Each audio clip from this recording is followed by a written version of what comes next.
Welcome to Abstralbras. In this video, I will show you how to enable Google Safe Search in Google Chrome on Android and PC.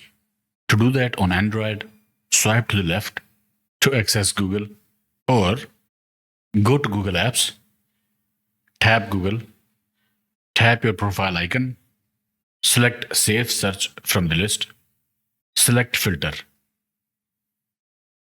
It will enable Safe Search in Google Chrome on Android. If you can't find Google Apps and Google, you can simply open Chrome web browser, type google.com, type your profile icon, and you will be able to access Safe Search option from there.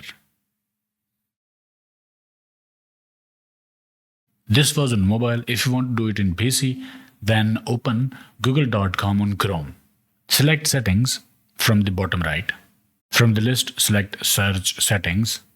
Under Content, select Safe Search. Select Filter.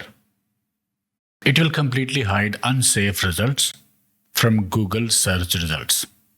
Okay, I hope it helped. Like, share, subscribe, and I will see you in the next one.